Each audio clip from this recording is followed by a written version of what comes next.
Welcome to the Screen Podcast. Thanks for joining us. We're offering you insight and analysis of the global film industry from the teams at Screen International and ScreenDaily.com.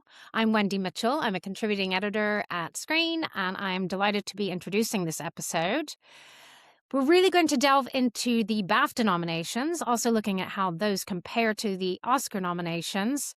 And thankfully, there are some notable differences to discuss because we like to see a little variation there.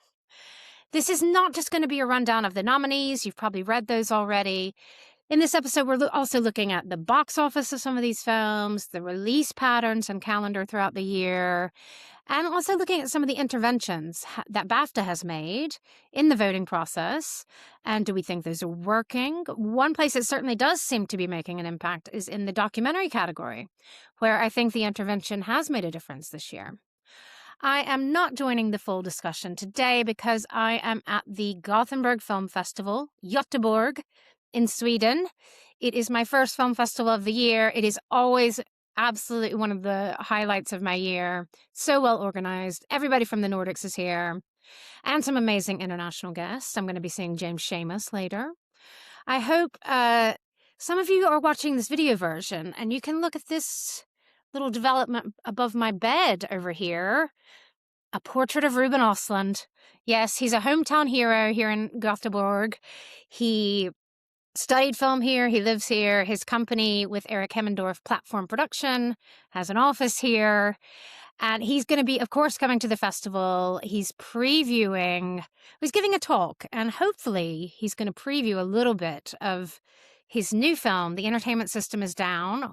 We think this is a film going to be ready for Cannes. I don't know yet if he's going to show us any footage yet, but we certainly hope so. Screen senior reporter Mona Tabara is here on the ground in Gothenburg, so please do check out her reports on ScreenDaily.com. But without further ado, let's get back into our award season experts. We've got the trio back. We have editor-in-chief Matt Mueller, deputy editor Louise Tutt, and awards and box office editor Charles Gant. So over to you, Matt. Well, thank you, Wendy, and hi, Charles and Louise. It's finally happened. The BAFTA and Oscar nominations are with us, and as widely anticipated, two Warner Brothers films very much have taken the lead in nominations. With BAFTA, One Battle After Another achieved 14 nominations to lead the pack, and Sinners achieved 13 nominations, and that was flipped with Impasse with the U.S. Academy, where Sinners broke records by taking 16 nominations, and One Battle After Another got 13, so one less than it did at BAFTA. You might put that down to the fact that BAFTA has 6 nominations in each of its acting categories, and therefore was able to find a space for Chase Infiniti for Best Actress. And then other films that did very well, of course, were Frankenstein, Guillermo del Toro's film, although he didn't achieve a directing nomination with either Academy. Sentimental Value, the Joachim Trier film, Marty Supreme, Josh Safdie's drama starring Timothée Chalamet, and the Hamnet, of course, which unsurprisingly did a little bit better with BAFTA, scoring 11 nominations, and it achieved 8 with the Impasse voters. So, Charles and Louise, what are your hot takes from these set of nominations from both academies? Matt, what I would say is overall, the two sets of nominations are quite similar. The two voting academies, BAFTA and Impasse, are pretty aligned in the way they've looked at this year's films. There are some interesting differences, though, and I would characterize those very broadly as the BAFTA have given a bit more love to British films, which is perhaps what we would expect. The clue is in the title, the British Academy. And Impasse has given a bit more regard to films predominantly not in English language. Now, both academies have got an increasing number of international voters from across the world, but I think that Impasse is kind of really leaning into that a little bit harder. And we're witnessing the impact of that. So not only do you have Sentimental Value doing very well at both sets of awards, and Secret Agent, for example, getting 4 nominations at AMPAS and 2 at BAFTA. But I think just in general, you've got more categories at AMPAS where you're seeing international film and names from films not in the English language popping up in a number of craft categories. For example, sound, for example, hair and makeup. Both of them have got cast, a film not nominated in casting. Both of them have got films in original screenplay. And in the acting categories, I mean, AMPAS has got one person from each, in each of the acting categories from a film not in the English language, whereas BAFTA missed out in leading actor because they didn't nominate Wagner Moura for The Secret Agent, and in fact, didn't longlist him. I think that it's interesting that you say that about the way the BAFTA voters have opted for more British names, because we can see that in the craft categories where Wicked for Good has 2 nominations in that I can see immediately: costume design and makeup and hair, and of course the Wicked shot in the UK, Warfare for sound, that shot in the UK, and the Wagner Moura slot in Best Actor for BAFTA instead opted for Robert Aramayo for I Swear. So there's a lot of homegrown talent and bias in a good way in those categories. And yet we also see that the long lists didn't necessarily weigh in favor of the British contenders on those long lists. So, I mean, Wicked, you mentioned, but I mean, Cynthia Erivo didn't get her 2nd consecutive Best Actress nomination for Good. And Andrea Riseborough and Brenda Blethyn both made the long list for Dragonfly, that great little British indie, but weren't able to achieve nominations. And then also we saw Harry Melling kind of fall away at the long list stage for Pillion. But it's great to see Robert Aramayo nominated for I Swear, isn't it? Fantastic. And then also Jesse Plemons got the Best Actor nomination for BAFTA. He wasn't nominated by AMPAS, which did go to Wagner Moura. I think Secret Agent got nominated to one other BAFTA category. Am I right about that? Yes. So Secret Agent is nominated for original screenplay, isn't it? Yep. It is, yes. Original screenplay. But in terms of the British films, there are in total for the films I Swear, Pillion, and The Ballad of Wallace Island, they've got 11 nominations between them at BAFTA. And those films collectively have 0 at the Oscars. In the case of I Swear, it's coming out via Sony Pictures Classics in April, so it will be eligible next time around for the Oscars. But it's a good showing for British films. And, obviously, I mean, there are 2 British categories, Outstanding British Film and Outstanding British Debut. But British films are kind of peppering most of the categories. There are 7 either British or Irish actors nominated out of the possible 24 slots.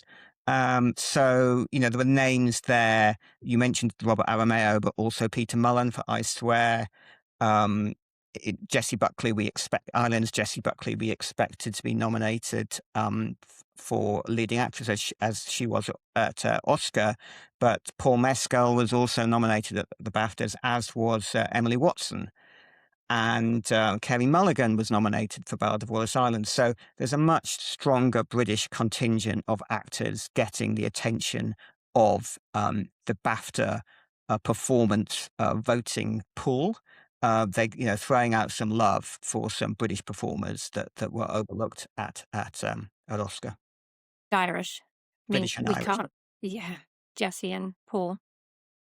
Yeah, and shout out for Peter Mullen, that's his first ever BAFTA Film Award nomination. He's received some TV award nominations, but this is his first film award nomination. And also Emily Watson, good for her. Her 4th BAFTA Film Award nomination, but her first one since Angela's Ashes in 2001. So a long gap between those 2 nominations. And I guess one of the other takeaways for me, Matt, looking at BAFTA's Outstanding British Film list, that is it's quite a mainstream list. I mean, I remember in the past there were kind of 2 pathways to a nomination in this category. Either you can be the top 5 in the long list, or you can be a jury pick. And often it was very easy to see, oh, well, those were the obvious films that came up high in the vote. And then you'd get some quite small British indie movies that would be the pick of the jury. But ever since they've extended the voting rights to literally every voter in the BAFTA Film Awards, we're seeing a kind of a more mainstream flavored long list, and in this category for Outstanding British Film, and consequently we're seeing a more mainstream flavored set of nominations as well. The jury, are not just picking incredibly left field sort of film festival favourites, the kind of films that you see flourishing at the British Independent Film Awards. They're also picking the likes of Mr. Burton, which is a more of a conventional biographical drama about Richard Burton and the teacher that encouraged his early career. So, I find that interesting. Bridget Jones' Mad About the Boy made it through, as did 28 Years Later, two big box office hits from last year. In addition to the kind of films that, I think we felt were pretty nailed on to be nominated in this category, like Hamnet, like I Swear, and like Ballad of Wallace Island. Yeah, the one surprise, I guess, for me from the films that were on the long list but didn't make the final list of 10 was probably Warfare missing out. I think that was one I anticipated to see there.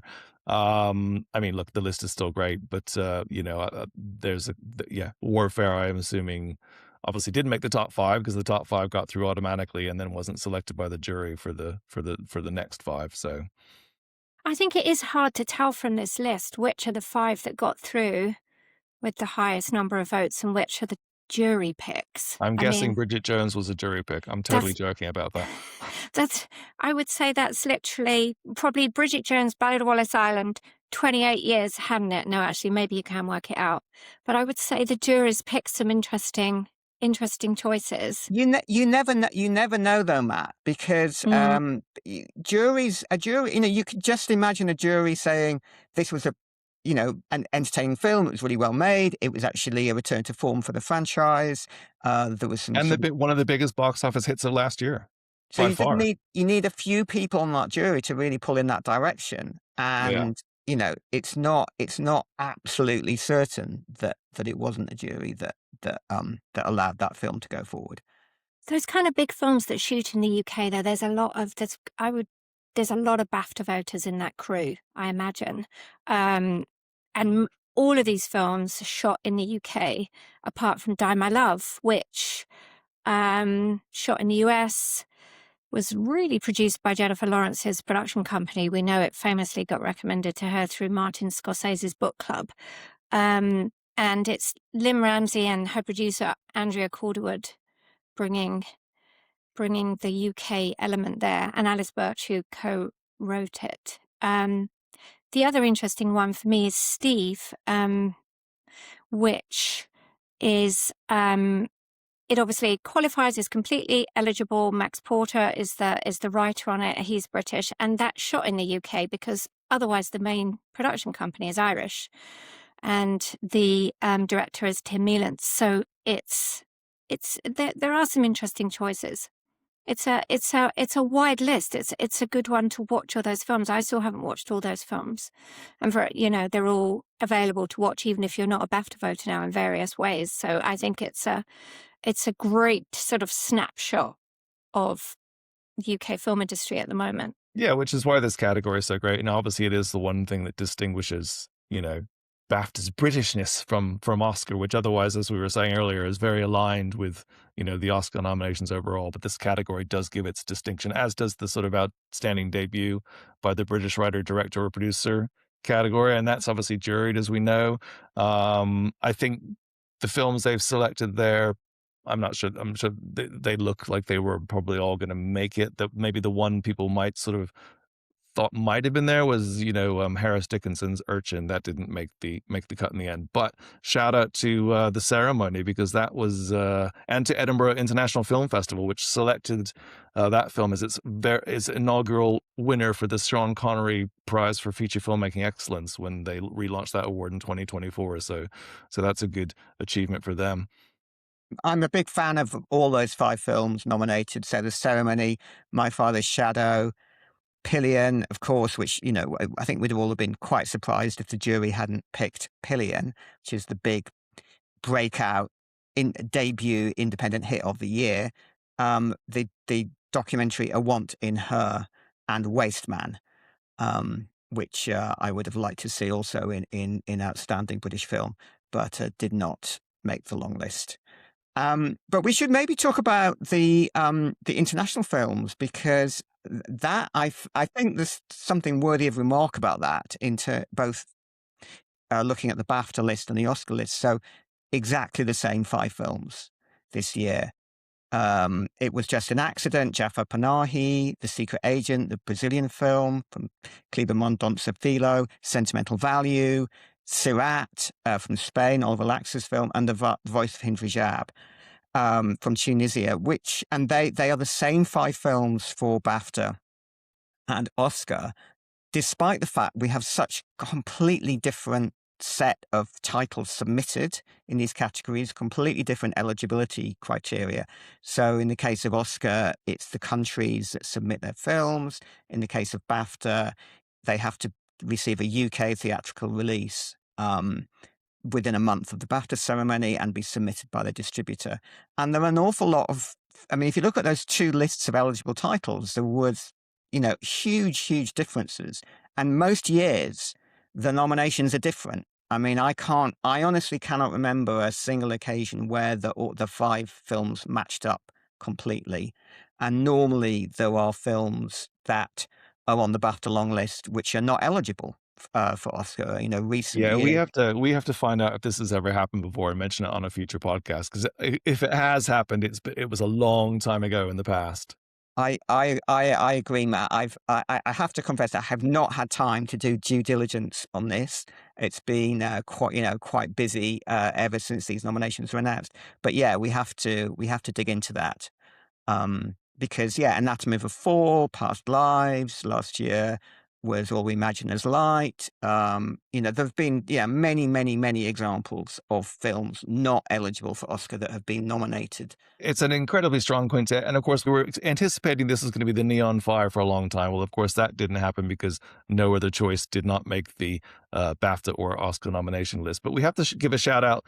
So even though it's not the Neon 5, Neon has 4 of the 5 films, with Willa being the U.S. distributor for Hind Rajab in the U.S. and Altitude.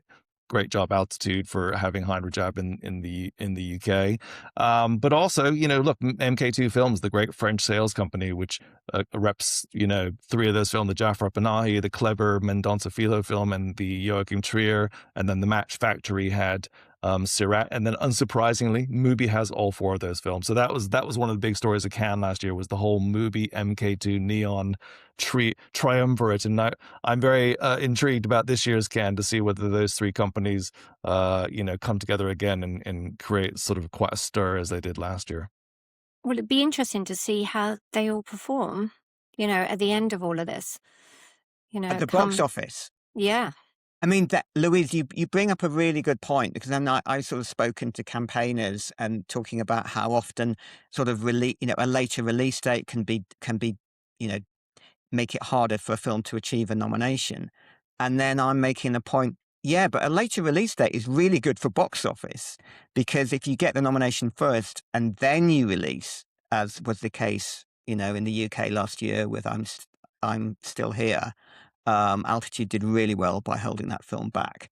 Sentimental Value has already been a significant hit in various markets, definitely including the UK and Ireland, where it is achieved a career high for Joachim Trier.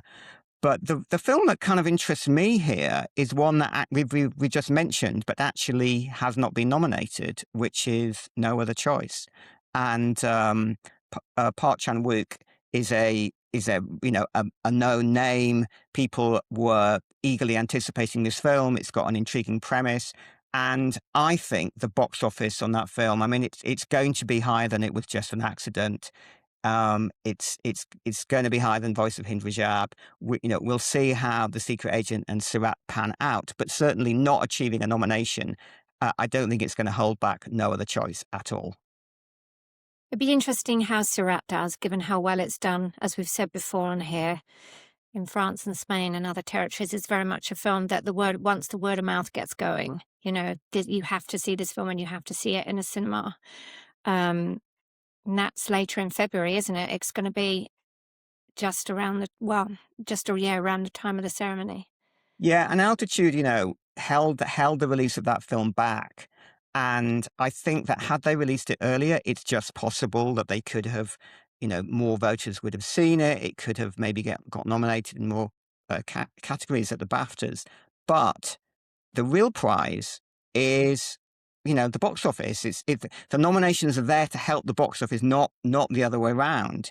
And if they follow the game plan that they succeeded with I'm Still Here last year, which they released, after the BAFTA ceremony, and really reaped the whirlwind of that film's success, then I think that's the smart move, is to hold back the film, believe in your film, hope the nominations will come, and then send your film into cinemas.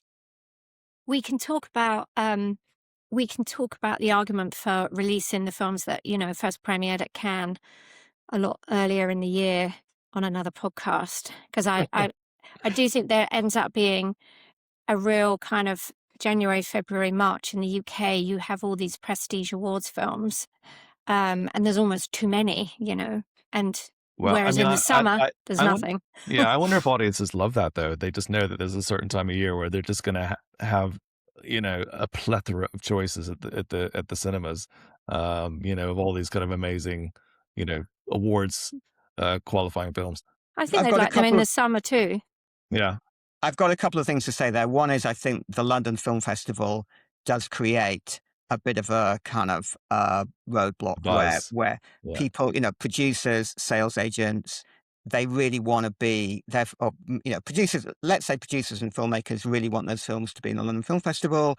And then, therefore you've got to go in November. December's not really a great time to release a foreign language film. And then suddenly you're in January and it's the kill zone. So that definitely creates a little bit of a wrinkle.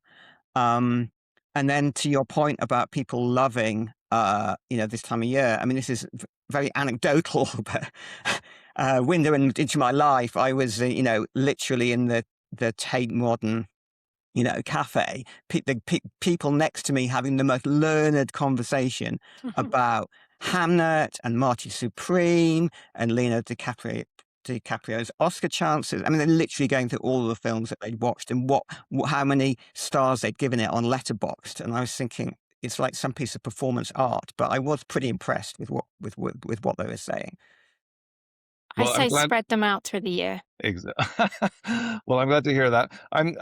Let's move on to documentary, which has been, obviously we know, and we've talked about, has been a very troublesome category for BAFTA in recent years. But yeah, maybe the sort of tweaks they've made this year have paid dividends. Charles, what do you think with the final set of nominees?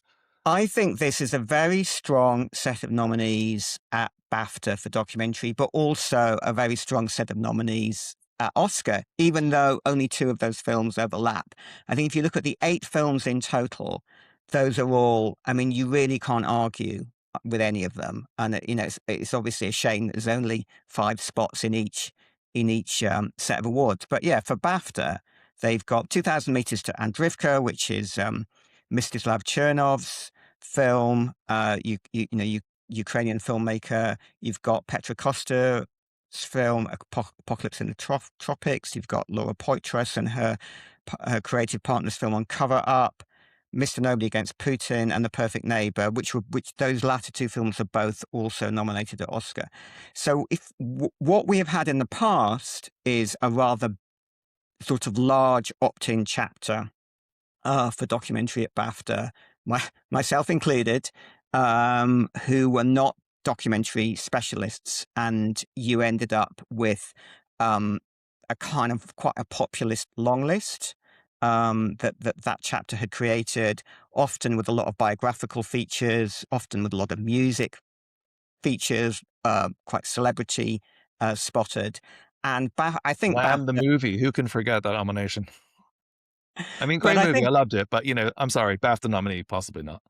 I think BAFTA has probably been quietly quite embarrassed by certainly by the long list. A jury was then given the task of whittling it down to 5 films, but there's only so much that they could do with that long list. And now you have got this sort of more specialized opt-in where you're meant to be involved in documentary in some way. That you don't have to be a documentary filmmaker, you could be a distributor. But I think that the long list was better this year, and a jury has come in and didn't include some of the more mainstream choices, like Becoming Led Zeppelin, like the Ocean documentary with David Attenborough, and you've ended up with, I think, a very strong list.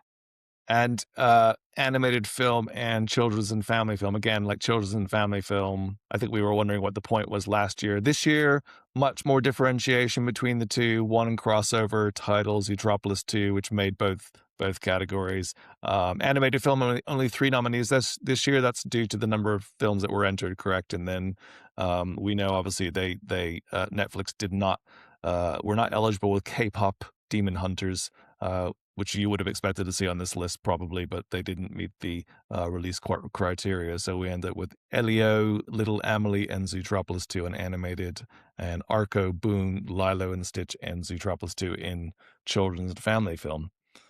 So yeah, probably the way we expected those to go. Do you think, Charles?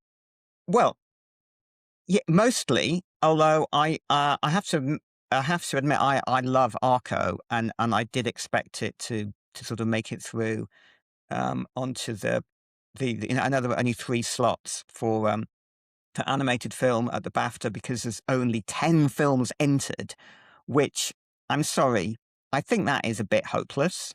10 eligible titles entered. I'm pretty sure K-pop Demon Hunters would have entered and was deemed ineligible. So this is a plea to distributors of animated features to just to give it a go and to enter your films. I'm guessing that the high cost of entering in the BAFTAs was a bar to people wanting to enter their films. And I agree with you, Matt, that BAFTA must be very relieved that there is minimal overlap between the two categories, because they introduced children's and family film last year. It used to be part of a separate children's awards, which they abolished. They gave that category a new home at the BAFTA Film Awards. Everyone last year looked at those nominations that were so overlapping and thought, what is the point? And then the Wallace and Gromit film won both awards to kind of ram that feeling home. So this year, of course, it could be the case that Zootropolis 2 wins both awards, and people then question the necessity of having both of these awards in the same ceremony, but at least the nominations are different. We haven't really talked about the director category. Maybe we should finish with that. I think the BAFTAs go with 6 nominees. They introduced that change in 2020 off the back of BAFTA So White, but also like trying to get more gender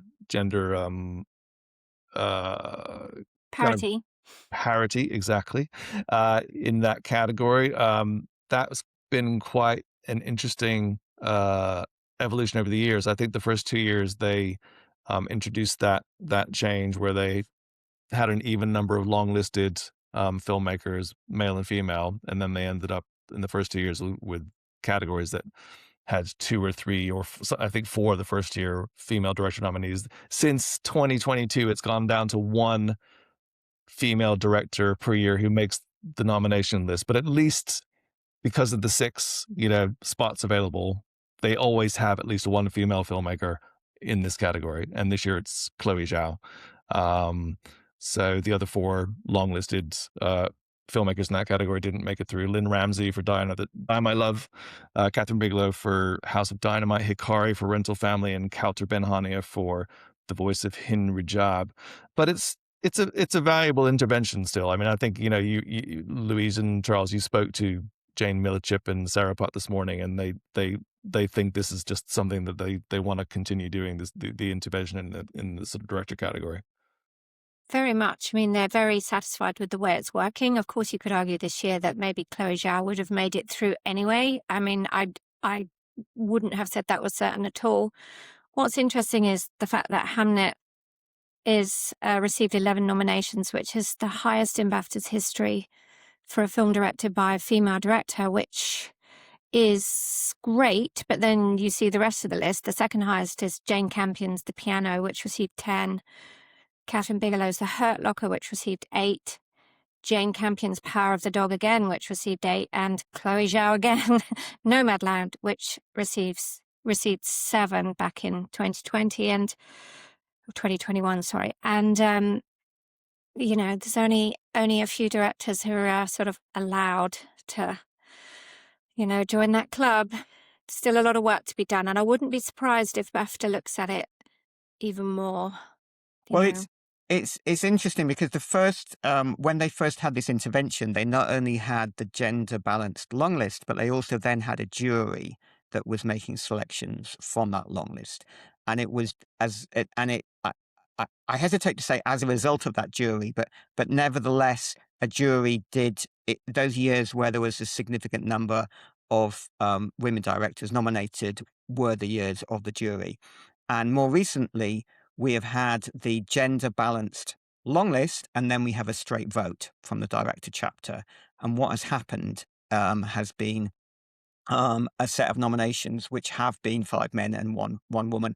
I do think Chloe Zhao would definitely have been nominated without any intervention by BAFTA. She's nominated at the Oscars in this category.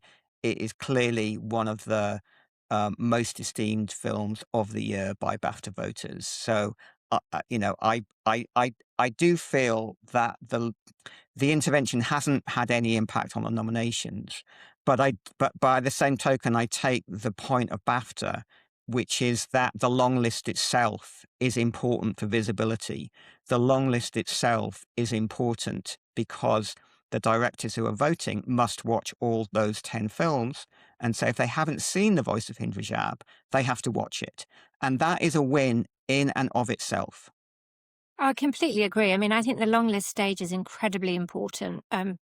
Across all the categories. I've said before, I think it's really important and outstanding British as well.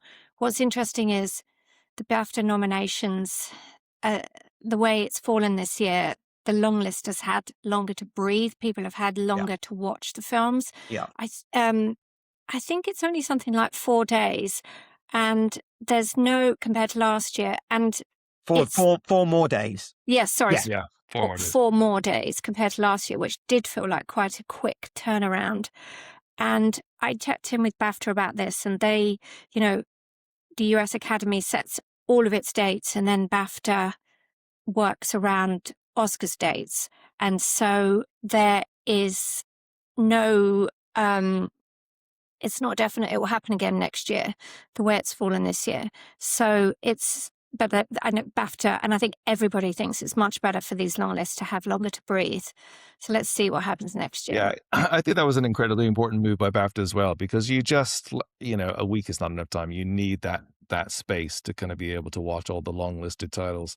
And it has created the unusual situation where the Oscar nominations were announced before the BAFTA nominations this year, and yet the Oscar nomination final voting window won't even open until after the BAFTA ceremony takes place, which is also interesting because I think last year there was only 2 days crossover where the BAFTA ceremony took place, and there was still 2 days left for Oscar voters to choose their winners. But this year, BAFTA ceremony takes place, and then the window for the Oscars opens, and so it gives BAFTA ceremony a little bit more clout, especially the way the nominations have aligned so closely this year. So we'll see how it all plays out. My lighting is getting so moody. I think these filmmakers must be very excited by the magic hour potential I'm showing now. I wonder if we should wrap it there before I completely vanish from the screen. Before you're lost. Before I'm lost forever. Well, look, thank you very much, Charles and Louise, and thanks to all our listeners. We hope you enjoyed this episode, offering a deeper dive into the BAFTA and Oscar nominations. Stay tuned to ScreenDaily.com for all of the upcoming award season news, and please do subscribe and rate us wherever you get your podcasts. Thanks to the whole Screen team for making this podcast possible, especially our podcast producer extraordinaire, Ellie Calnan, and our web editor, Orlando Parfit. We hope you'll join us again next week. Goodbye.